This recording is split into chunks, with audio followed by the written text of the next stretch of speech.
Hello friends, hope you all are fine. Today we are going to study our chapter number 4 of class 8 civics, and the name of chapter is understanding law. इसके अंदर हम ये पढ़ेंगे कि कैसे कानून हम लोगों को एक जीवन जीने का तरीका बताता है, कैसे वो दूसरों की रक्षा करता है, कैसे देश को सुचारू रूप से चलाता है. So let us read. What are laws? The system of rule which a particular country or community recognize. कोई भी ऐसा कानून का सिस्टम जिसे एक देश पहचानता है, एक देश फॉलो करता है. आर रेगुलेटिंग द एक्शंस, जो हमारे एक्शंस को कंट्रोल करे, ऑफ इट्स मेंबर, मतलब उस अपने देश के नागरिकों के, विच इट में enforce by the imposition of the penalties. ठीक है, और अगर उसको तोड़ा जाएगा तो उसकी सज़ा मिलेगी, या फिर जो भी चीज़ें होती हैं, फ़ाइन लगता है, सज़ा मिलती है, वो सब. Do law apply to all, क्या कानून सब पर लागू होता है? देखिए, कानून के समक्ष भारत के अंदर आर्टिकल 14 में क्या कहा गया है? Equality before law, equal protection of law.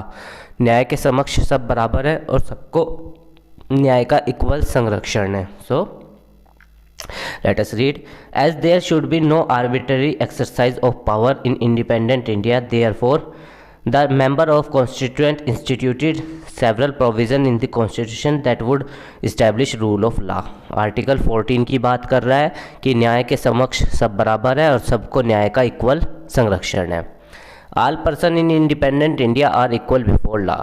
और आज़ाद देश में, भारत के अंदर 1947 के बाद जब हम आज़ाद हो गए थे, भारत का हर नागरिक क्या है? बराबर है.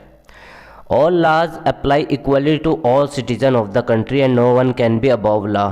भारत का हर नागरिक न्याय के समक्ष बराबर है और कोई भी व्यक्ति, चाहे वो अमीर है, गरीब है, अदर कास्ट, जनरल कास्ट, या ये चीज़ मैटर नहीं करती, सब न्याय के समक्ष बराबर है. That means the law cannot be discriminate between person on the basis of their religion, caste और gender. इसका मतलब है कि कोई भी व्यक्ति या किसी भी व्यक्ति के साथ भारत के अंदर उस कानून में उसकी जात, धर्म या उसके जेंडर के नाम पे भेदभाव नहीं किया जाएगा, सबको बराबर का संरक्षण दिया गया है. एनी क्राइम और violation of law has a specific punishment. और अगर कोई कानून को तोड़ता है तो उसको उसमें सज़ा का प्रावधान भी दिया गया है. और 5th point, in ancient India there were innumerable and overlapping laws. Local laws, जो लोकल कानून होते थे वो एक दूसरे को ओवरलैप करते थे कि कहीं पे कुछ और है कानून, दूसरी जगह कुछ और कानून है, सज़ा का प्रावधान कुछ और है. Which did not apply equally to all, और हर किसी पे इक्वली भी नहीं अप्लाई होते थे. राजा को छूट होती थी या सरदार को छूट होती थी. The punishment for the same crime varied depending upon their caste background, with lower caste being more harshly penalized और punished. जो छोटी कास्ट होती थी, छोटी कास्ट का जो मुजरिम होता था उस पर ज़्यादा पनिशमेंट दी जाती थी, और जो बड़ी कास्ट का या अमीर मुजरिम होता था उसको कम सज़ा दी जाती थी पुराने टाइम में. Member of the constituent assembly merged agreed there should be no arbitrary. 389 total member थे कॉन्स्टिट्यूशन असेंबली में. 6 दिसंबर 1946 को वो बनी थी और 9 दिसंबर 1946 को पहली मीटिंग हुई और 26 नवंबर 1949 तक चली. यानी 2 साल 11 मंथ 18 दिन लग गए थे संविधान को बनाने में हमारे देश के.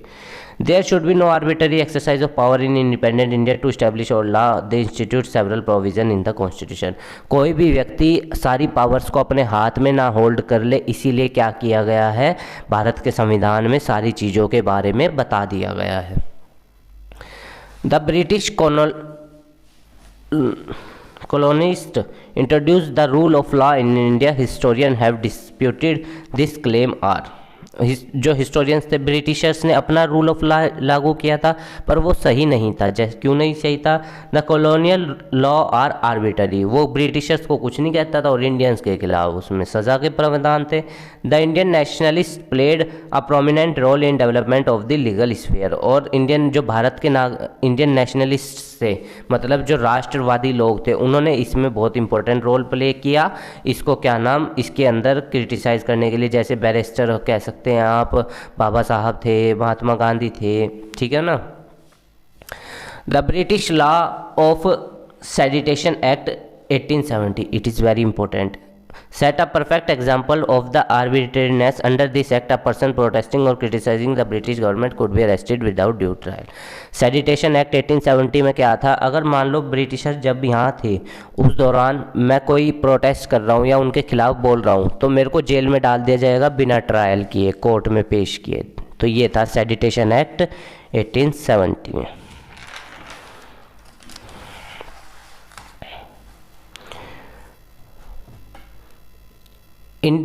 Indian nationalists began protesting and criticizing the arbitrary use of authority by the British. Bharat के नागरिक इसके क्रिटिसिज्म करने लगे और इसको मानने से मना कर दिया।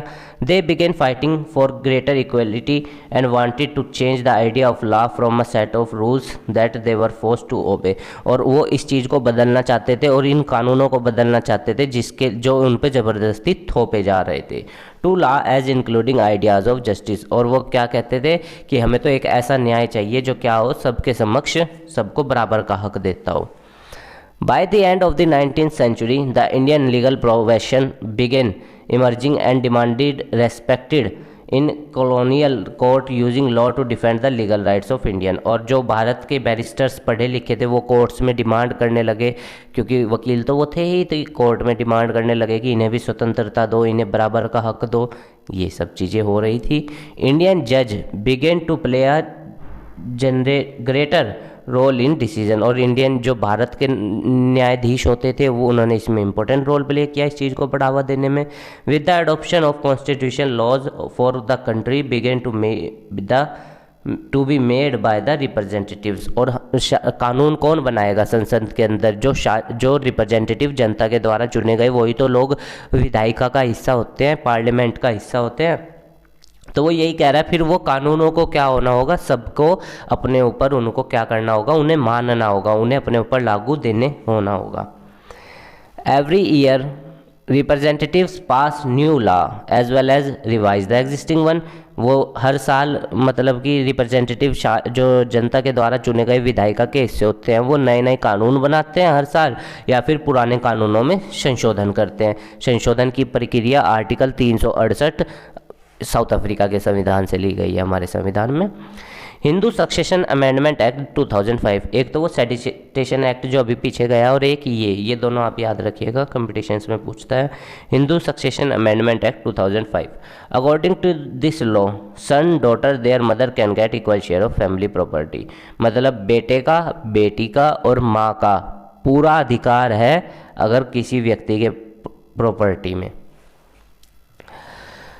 How do new laws come about, नए कानून बनते कैसे हैं। The parliament has important role in making law, संसद का बहुत इंपॉर्टेंट रोल है।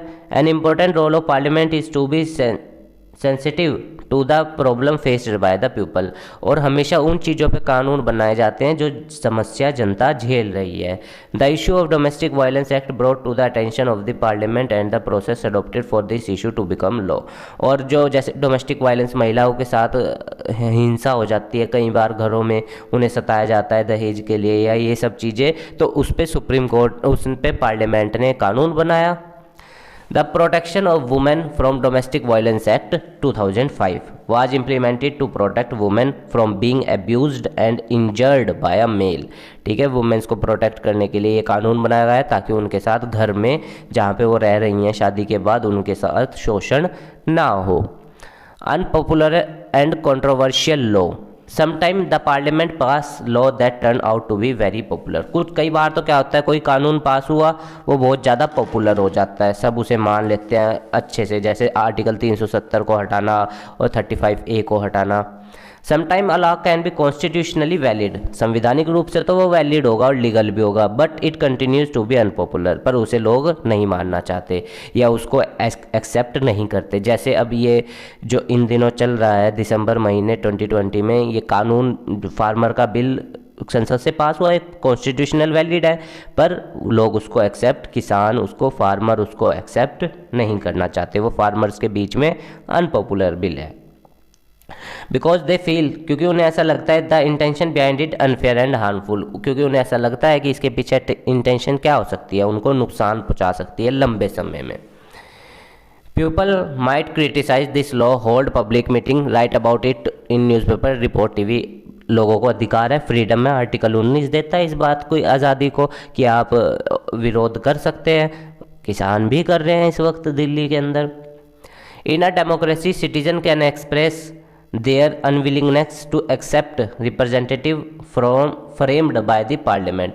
और क्या होता है, कई बार citizens can express their unwillingness, और मतलब कि जो जनता चाह रही है या जनता नहीं चाह रही है, वो कौन संसद में विधायिका में बताएगा जाके, जो जनता के द्वारा चुना गया रिप्रेजेंटेटिव होगा वही तो वहाँ पे जाके बात बोलेगा अपनी कॉन्स्टिट्यूएंसी के बिहाफ पे। When a large member of people begin to feel that a wrong law has been passed, then there is a pressure. अगर बहुत बड़ी जनसंख्या को ऐसा लगता है कि ये गलत कानून पास हुआ है, तो वो सब आपस में एक साथ होकर क्या कर सकते हैं, इस कानून का विरोध कर सकते हैं, जैसे अभी फार्मर्स लोग कर रहे हैं। इफ़ द लॉ फेवर्स, ये फेवर्स है, FAVOURS, ठीक है। If the law favours one group and disgraded the other, अगर कोई कानून ऐसा पास हो गया जो एक संगठन को तो पूरा फ़ायदा पहुंचा रहा है और दूसरे संगठन को नुकसान पहुंचा रहा है, it will be controversial and lead to conflict, तो वो क्या होगा, लोगों के बीच में क्या करेगा, मतभेदों को पैदा कर देगा। क्यों? क्योंकि एक कम्युनिटी को तो उससे फ़ायदा पहुंच रहा है पर दूसरी को कोई फ़ायदा नहीं पहुंच रहा। People who think that the law is not fair can approach the court to decide, और जिन्हें लगता है कि कानून में कोई कमी है वो न्यायपालिका के पास, जुडिशरी के पास स्वतंत्र रूप पे जा सकते हैं, क्योंकि जुडिशरी उसको जुडिशियल रिव्यू या जुडिशियल एक्टिविज्म के ज़रिए क्या करेगी, सरकार को या विधायिका को आगे फर्दर निर्देश देगी। The court has the power to modify or cancel law if it finds that they don't adhere to the constitution, और अगर न्यायपालिका को ऐसा लगा कि ये कानून संविधान के अधिकारों के खिलाफ है, संविधान के नियम कानूनों के खिलाफ पास हो गया है, तो वो क्या करेगी, उस पर रोक लगा देगी और उसको कहेगी कि इसको विड्रॉ करो। In Indian role of citizen does not end with electing representative. अब हमने जनता शासकों को चुन लिया, उसी से सब कुछ नहीं हो गया।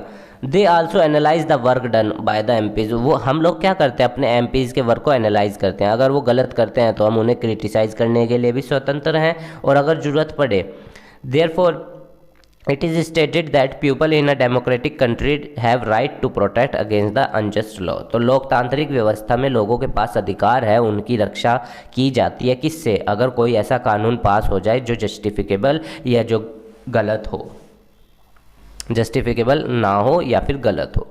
कंक्लूजन अगर हम निकालें, it is the extent involvement and enthusiasm of the people that parliament performs it's representative function properly. ये लोगों का सपोर्ट, इतनी बड़े देश का, भारत के अंदर तो खासकर इतने बड़े देश का अलग अलग विभिन्नताएं इतनी ज़्यादा है, डाइवर्सिटीज़ इतनी ज़्यादा है, इन सब का ये कंट्रीब्यूशन ही है कि क्या हो रहा है, हमारी विधायिका संसद के अंदर सही से काम कर पा रही है। उम्मीद है गाइज आपको चैप्टर समझ में आ गया होगा।